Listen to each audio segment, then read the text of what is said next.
Hello, my name's Dee Dee and I'm a 60-year-old woman.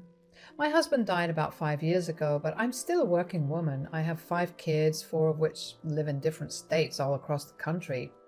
They each have their own families, and I'm beyond blessed to have such a big family. One of my kids, Jack, still lives in our hometown.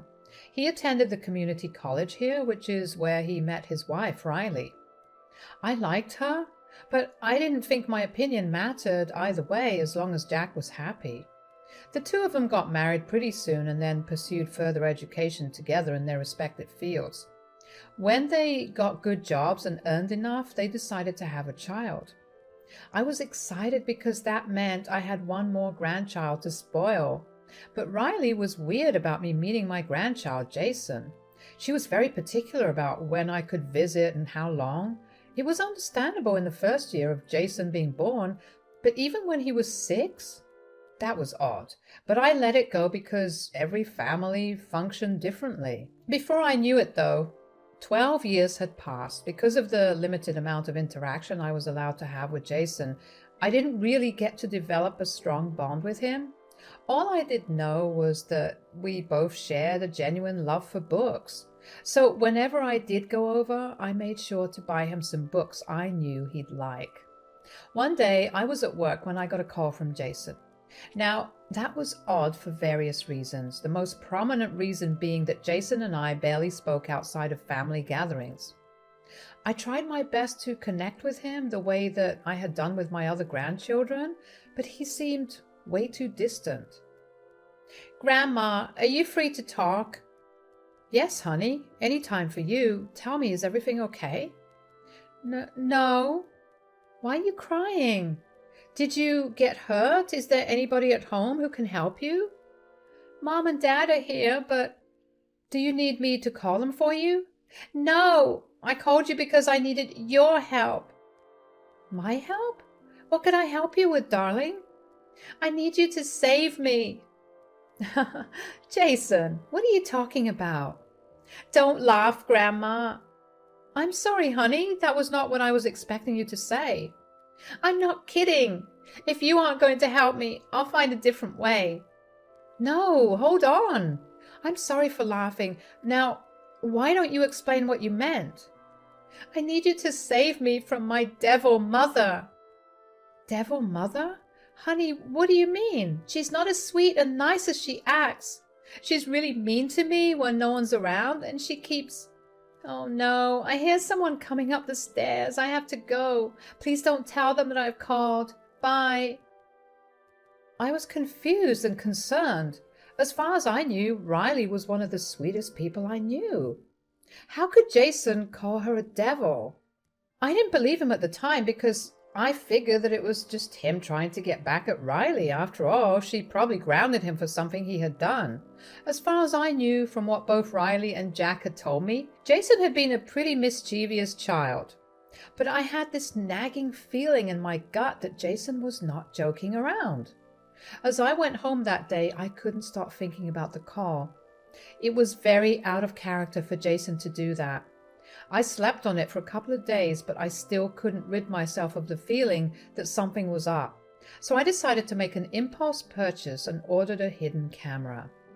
Of course, I felt wrong spying on my son and his family, but I justified it by telling myself that I was only doing that because Jason called me to explicitly ask for my help.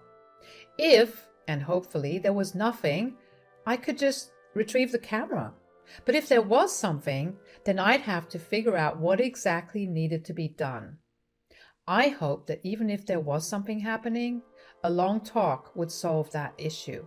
The camera took a couple of days to arrive, and after it did, I set it up. Thankfully, this was one of those cameras that I got live footage from as well as recorded footage. I could access the footage through an app on my phone, which made it very convenient for me.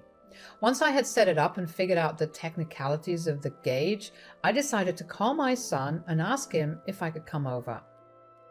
"Hello, sweetie. How's everything?" "Everything's great, Mom. What about you?" "It's the same old.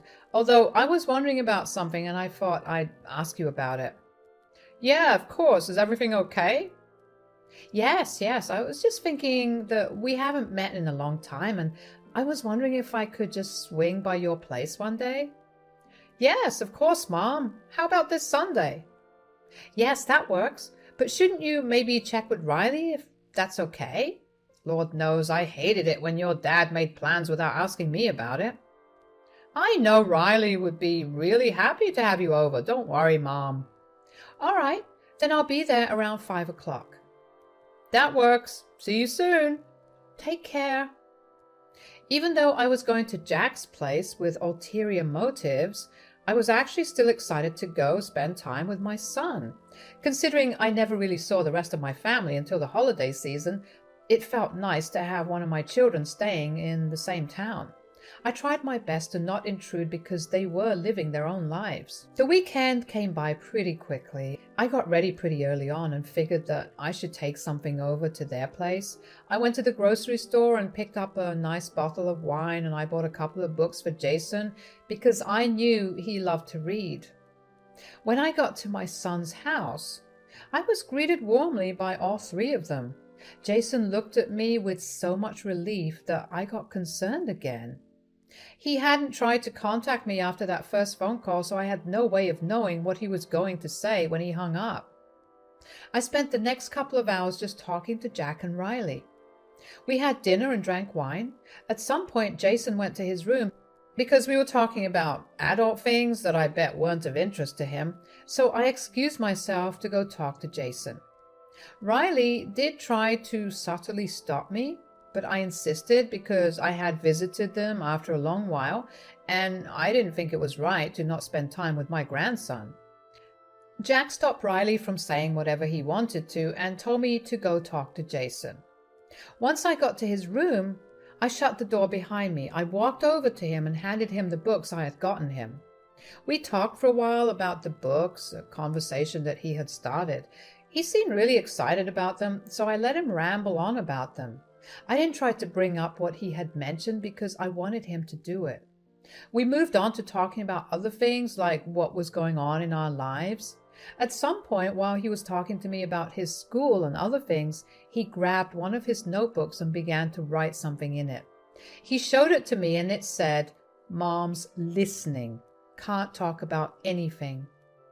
I couldn't tell if he was being serious or just paranoid, but I went along with it.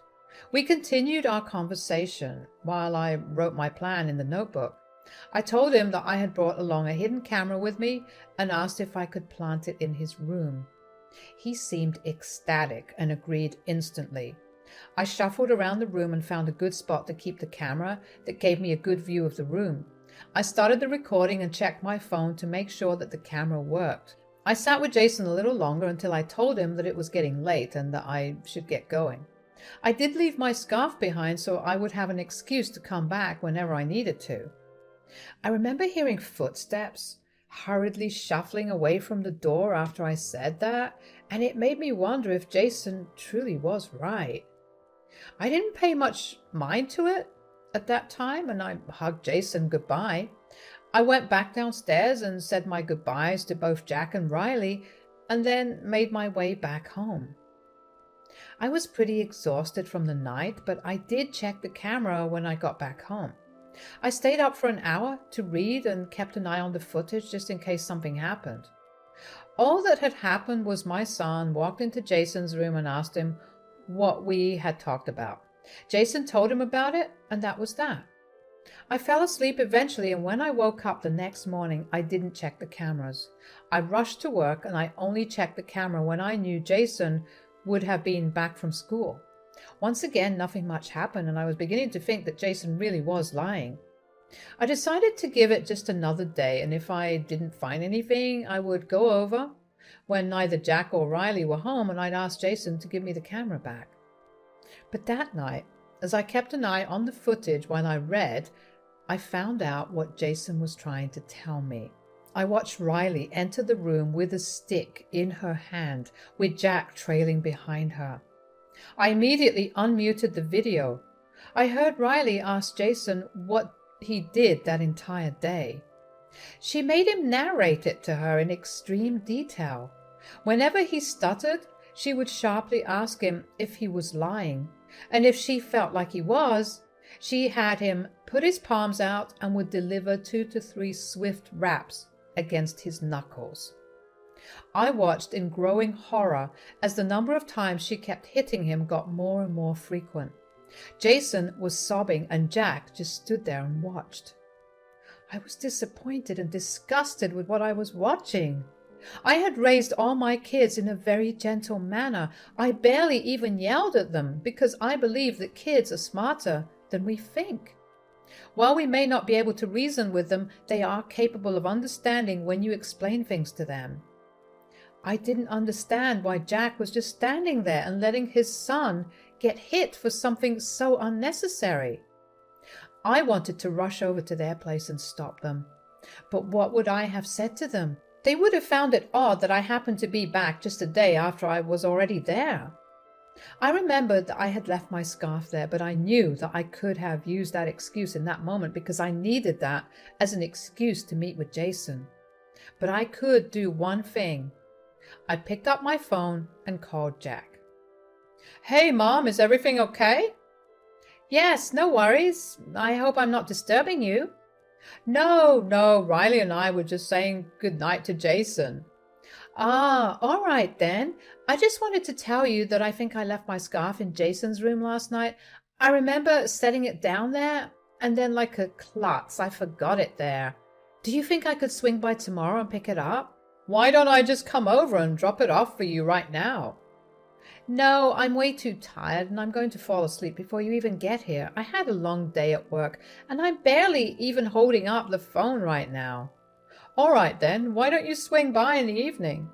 "I can't do that. I'm meeting up with a couple of my friends for game night tomorrow." "Well, Riley and I won't be back till evening. Why don't you swing by the day after?" "I need that scarf for tomorrow. We're having a themed get-together of sorts." "Well, you could swing by in the afternoon. Jason will be home." "Oh, lovely. I'll be there around 2. Good night, Mom." My heart raced as I came up with lies on the spot. At least my call distracted Jack and Riley enough for them to discuss whatever I had said to Jack instead of focusing on hitting Jason. But before they left Jason's room, Riley declared that Jason would not be getting any dinner or any other meals until dinner the next day. I was appalled. I wished I didn't believe that Riley and Jack would follow through, but from what I saw, I knew that wouldn't be the case. The next day, I took off from work and mentally prepared myself for the conversation that I was going to have with Jason. I was sure that he would not want to continue living there, but I still needed to hear him say that.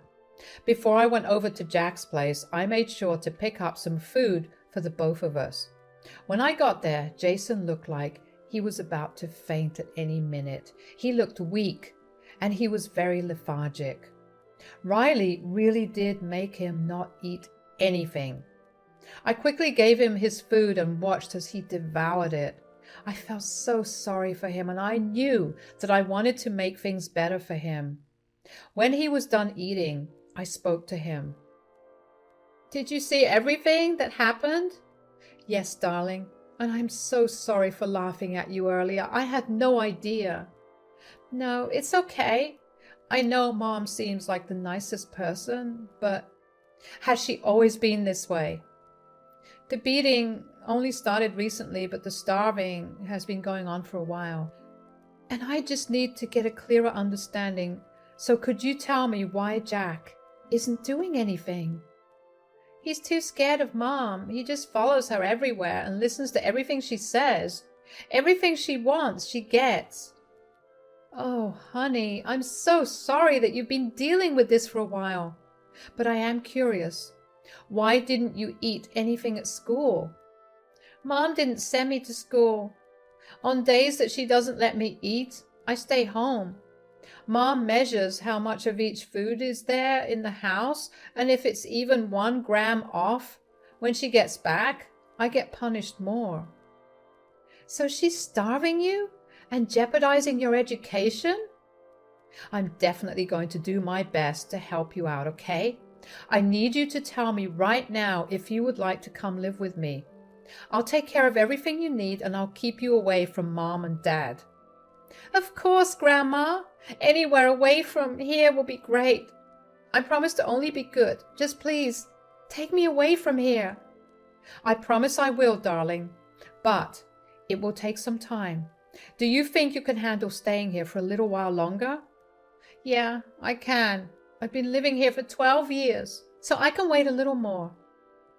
I carefully took away all the wrappers and made sure to leave no trace of any food there. I didn't want Riley to make things worse for Jason. I then helped Jason clean up any crumbs and then checked and double-checked to make sure we left the place exactly as it had been. I went back home and made sure to call Jack to let him know that I had gotten my scarf back and thanked him for being cooperative. Next, I contacted a good friend of mine who worked with family law. I explained my situation to him, and he told me that it would be hard and long to fight for custody of Jason. He also informed me that while I may be able to get custody, the judge may only give me a temporary one, and in that time, Riley could easily change up her behavior and get back her custody of Jason. I knew that getting her to court and trying to fight for custody was definitely not going to work in my favor, especially with what little evidence I had. But I did know one thing. I could use the evidence I did have to get her to make me Jason's legal guardian. You see, Riley worked as a counselor at one of the many middle schools in our district. I was sure that she wouldn't want her abusing her child to reach anywhere and take away her current job and future job prospects. I kept careful watch over the footage the next few days as I gathered all my evidence and sorted the paperwork for a transfer of guardianship. I waited until it was the weekend to go over to Jack's without any notice. When Jack opened the door, he seemed surprised to see me there. "Mom, what are you doing here?" "I need to talk to you and Riley." I don't think now's a good time." "Why? What's going on?" "Just family stuff. Hold on. How come you're suddenly over so frequently?" "Can't I visit my son? I didn't think I needed to have any special permission to do that." "No, I didn't mean it like that. It's just that you've taken a sudden interest in us this week, and it's weird because you rarely ever dropped by before." "It isn't really weird. I only came over today because I have something seriously important that I need to talk about with the two of you." "I don't think—" "What's that sound?" I knew that Riley was doing something to Jason because of how evasive Jack was being. But when I heard what sounded like loud crying coming from Jason's room, I pushed Jack aside and walked into the house. There was no way I was not going to protect him when I was standing right there. I ran, well, more like speed walking, considering I'm not very young, to Jason's room and burst the door open, only to see Jason sobbing as he clutched his face. Riley was breathing hard as she looked at him with so much malice that I shivered. I ran over to Jason and asked him if he was all right. He just hugged me tight and wailed into my ears. Riley humphed and walked away. When Jason calmed down, I took a good look at him and noticed that his cheek was red and swelling up. His knuckles were bleeding, and there were welts on his arms, all from the stick. I felt a kind of rage in me that I had never felt before. What kind of a monster do you have to be to hit a child so hard? Nothing the child did deserved that level of treatment in any case. I went downstairs to the kitchen and grabbed a bag of frozen veggies and went back upstairs to give it to Jason so he could use it to help reduce the swelling in his cheeks. Once I had made sure that he was okay, I told him that I would be taking him to my place that day and asked him to pack as many of his things as he could. With that, I walked back down to talk to both of them. Riley looked mad and Jack looked like he wanted to be anywhere but there. "How dare you just barge into our home that way?" "Isn't it a good thing that I did? You are hitting your child for crying out loud. What I do in my family is none of your business. Your child is my grandson, and he is a part of my family too. You're hurting him, and I can't let that go on." "He may be your grandson, but you don't live with him. You don't know what a brat he is. I'm just disciplining him." "Who cares if he's a brat? He's a child, and there are so many other ways to go about disciplining a child other than hitting them. I mean, you, of all people, should know this. Listen, I don't believe in any of that gentle parenting crap. Leave me and my family alone. You got it? I'm afraid I can't do that. What do you mean? I handed Riley the papers that she needed to sign to transfer guardianship rights to me. Both she and Jack stared at the paper for a long minute before looking at me in utter confusion. I explained to both of them that they both had to sign the papers or I would be releasing the proof I had of them hitting Jason. What do you mean by proof? I set up a hidden camera in Jason's room last week and I have all the proof I need. Neither of your jobs will appreciate what you guys do, especially yours, Riley. If you want to have any income at all, I suggest that you sign the papers. You were spying on us? That's a gross violation of our privacy. Don't get me wrong, but I was only acting on information that I had. I needed to make sure Jason was doing all right. Mom, don't do this to us. Give us another chance. I'll make sure it doesn't happen again. I don't want to hear any of it. I'm very disappointed in you, Jack. I raised you to be better than this. You're just as disgusting as Riley, as if not more. I'm taking Jason with me and I expect the papers to be signed after. If you don't, you know what will happen. I knew that neither of them wanted to play with that kind of risk, so they didn't put up a fight when Jason and I walked out. I took Jason to go get dinner and ice cream and I tried my best to comfort him. I provided him with a safe space to share his feelings and to just exist without the fear of one tiny action causing havoc. In the weeks that followed, I was granted legal guardianship of Jason. Riley and Jack cited that they planned to move to a different state and didn't want to disrupt Jason's education as a reason for transferring for guardianship. The two of them did end up moving, which proved to be a big sigh of relief for me. Jason is doing much better now and he seems a lot happier. Knowing that he won't ever run into his parents for a long while has brought about a better side to him. He's one of the kindest and sweetest kids I know. He thanks me every day for what I did for him and I intend to keep my promise to always protect him for the rest of my life. Thank you for listening.